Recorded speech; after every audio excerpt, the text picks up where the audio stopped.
a lot of exciting news. I want to highlight a little bit what's happening at the Port of Long Beach, what we've been working on for many years now under our Green Port policy that our board adopted back in 2005. They've just recently reaffirmed it about a year ago.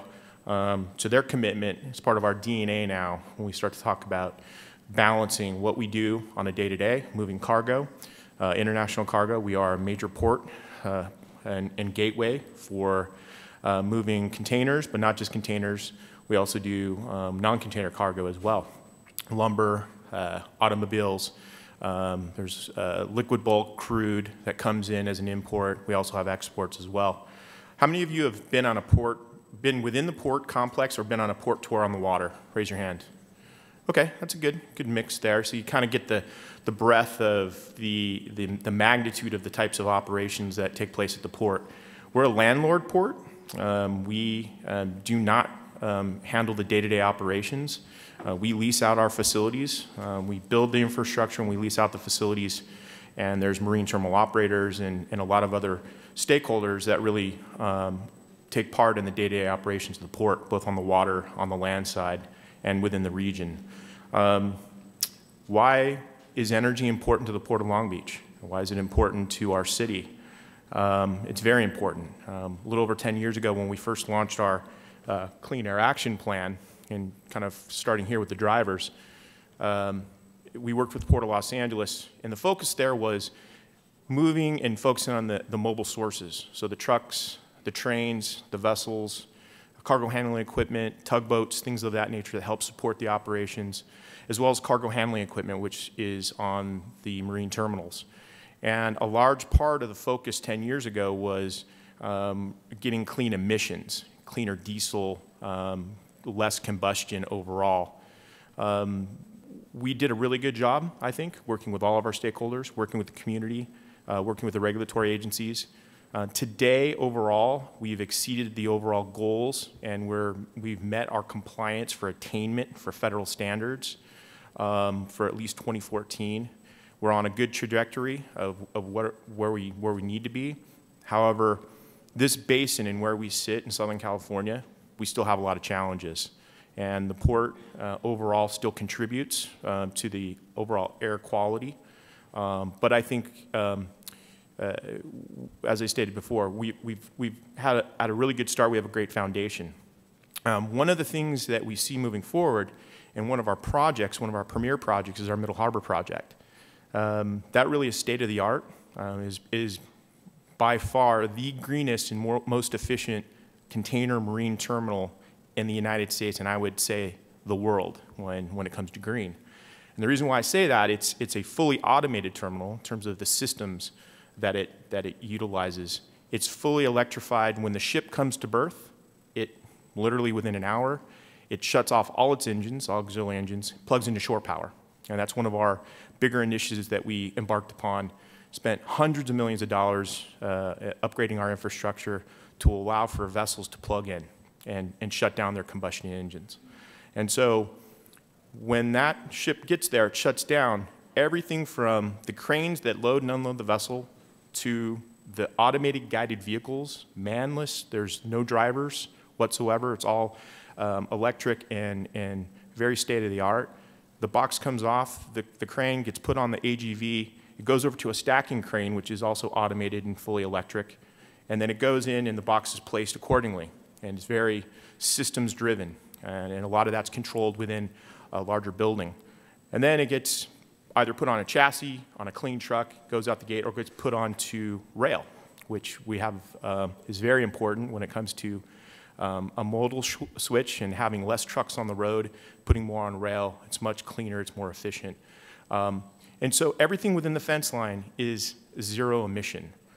And also, when it comes to that, it's great for the environment. It's state-of-the-art. It's very expensive, but it's at risk because it's so dependent upon the grid and the electrical systems that if there is a power outage, the whole operation shuts down. That's not true for some of the other container terminals. So if we're thinking about the future and the green port of the future and having these types of systems that are dependent upon the electrical grid or other energy sources, the one big driver for us is we want resiliency. Our customers are not going to invest in these cleaner technologies if they don't see that they're going to have less risk and resiliency to continue to use that equipment and move the cargo efficiently at a cost-effective rate. So these really are our drivers, why energy is important to us. About 2 years ago, our Board of Harbor Commissioners adopted an energy policy. In the last 2 years, my former boss now, John Slangrup, when he was hired a couple years ago, he really took our energy policy. He was very visionary because of his background of clean tech, and he really formed what we call energy islands. It's not that we want to get off the grid.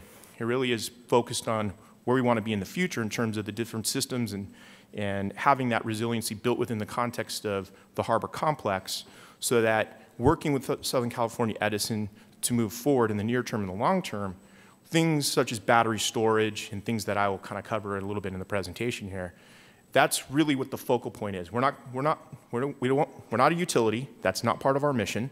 But what we want to do is have these systems in place that are integrated into the distribution, and in some cases having power generation at a small scale in the event that the grid goes down, a catastrophe, brownouts for whatever reason.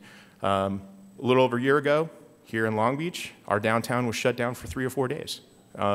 It's those types of situations that we cannot afford in what we do on a day-to-day basis in moving cargo, and also moving forward with these new technologies and kind of lining up with our other policies. So that's kind of the high level of kind of what we've have formed, and we're in the process right now of developing our roadmap. And let's see if I get this. So things that we've covered a little bit since the policy was adopted, and kind of what we've been working on for the last year is really formulating our baseline, understanding all the existing infrastructure that's in place today, and lining that up so we have an understanding of our current conditions, the current need, the current demand, and then starting to look forward, what are the future needs? You know, where is the demand going to go? If we have more dependence and we're going to be more reliant upon the electrical grid or other energy sources, what type of infrastructure do we need? When do we need it? And how are we going to put it in place in a cost-effective manner? A lot of what we've done is also been working on some white papers. But before I get onto that, one of the things that we did was looking at our energy demand, looking at the peak.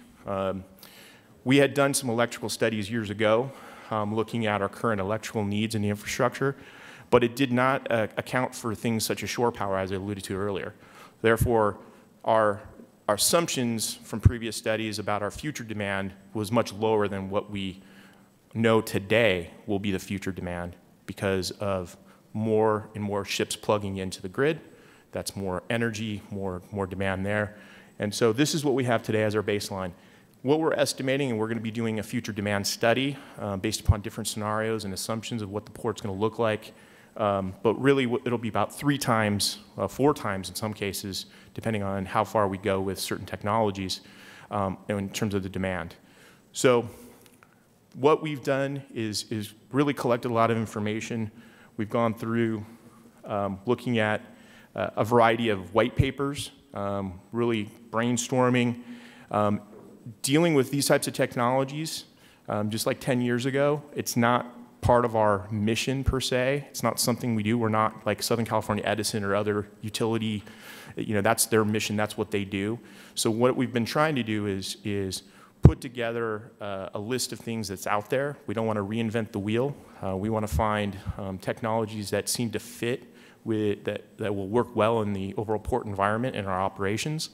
And so we've completed these white papers. We just recently kind of went through a study session with our Board of Harbor Commissioners, who are very interested. They have a lot of questions.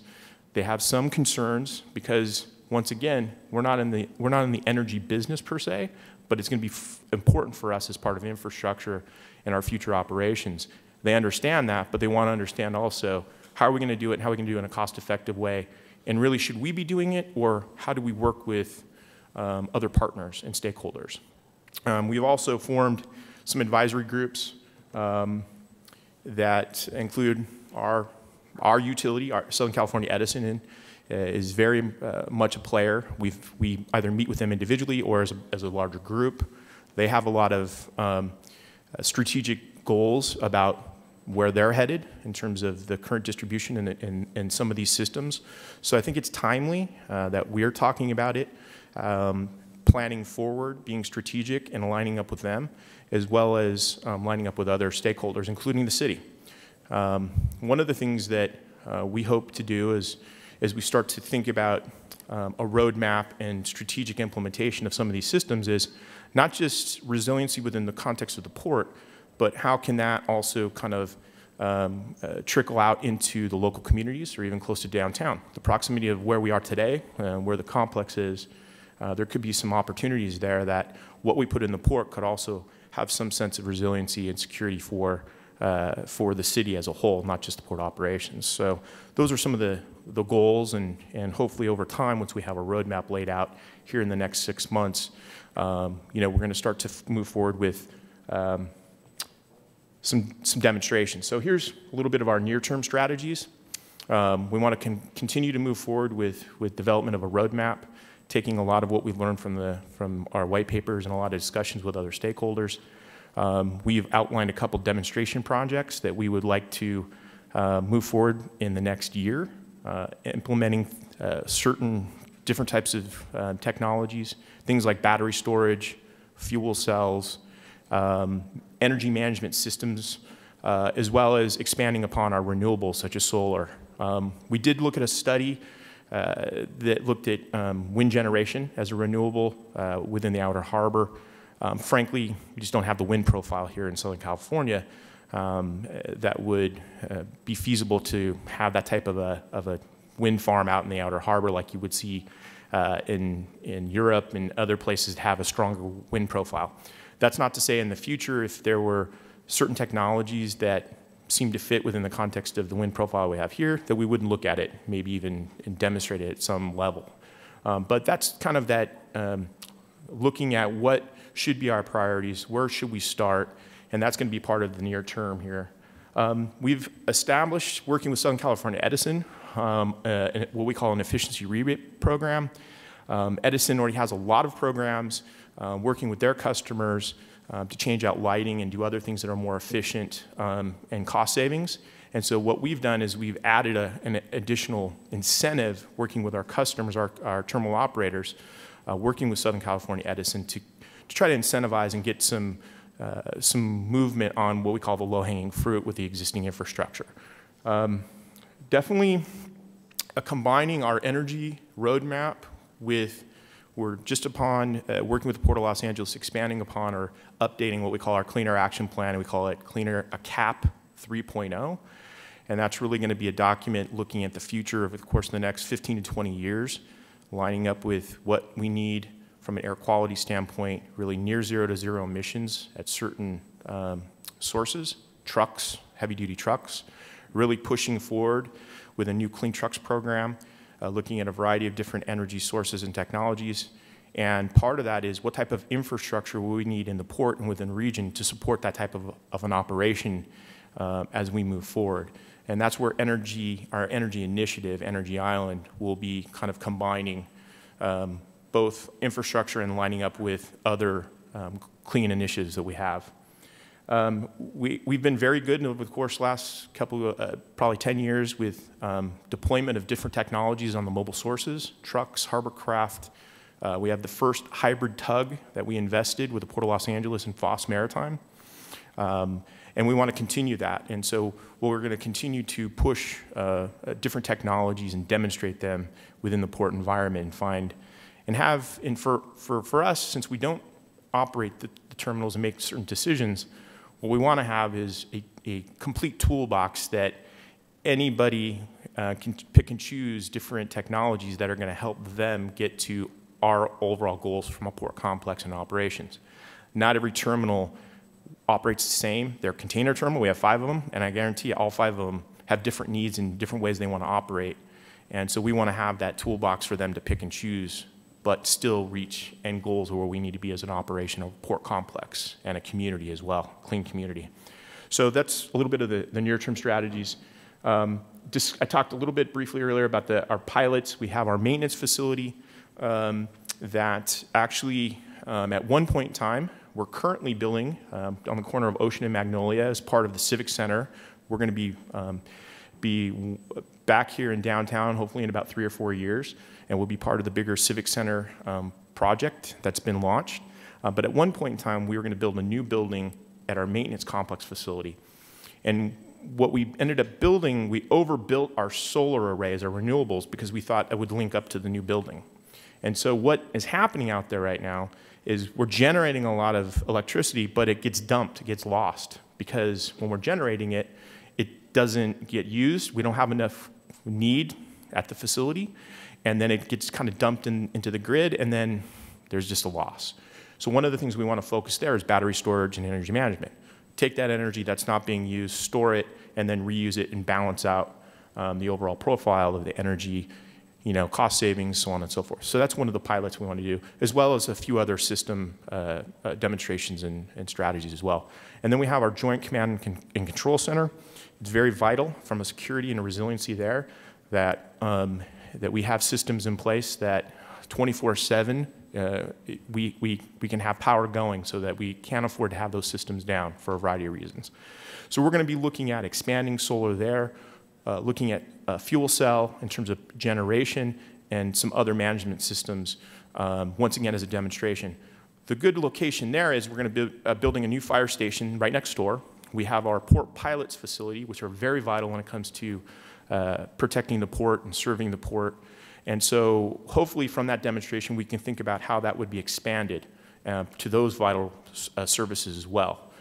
So that's kind of what we're thinking about and moving forward with these demonstrations and learning from it.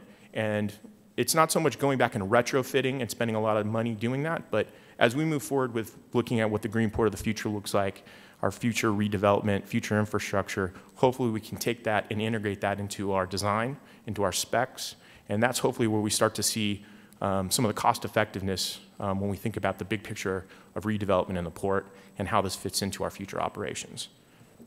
So with that, long term is just kind of what I alluded to.